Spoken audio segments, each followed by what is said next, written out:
আমরা আইছি এদিকে অনুকূল ঠাকুরের মন্দিরে। আমরা অনেকটা রাত্রে হয়ে গেছে, এলাকা আমরা প্রার্থনা টার্থনা কিছুই পাইছি না। তবু আইছি, তারা আইছে একটু আমরা এখানে ঘুরতে, তো আমি ভাবলাম ভাইজিটিরে নিয়ে যাই। সামনে যাও, খুলো।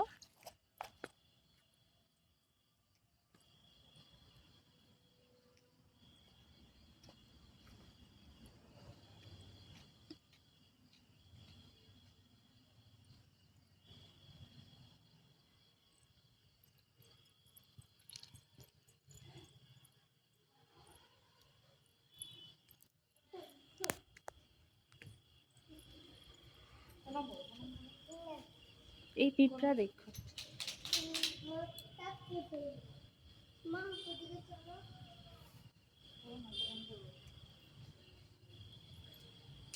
প্রার্থনার টাইমে আইলে প্রার্থনা করিয়া যাইতে পারতাই।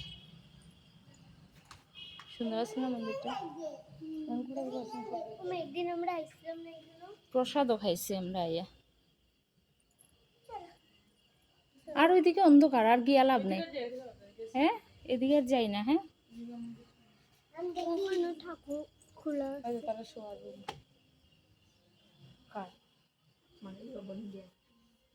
না না।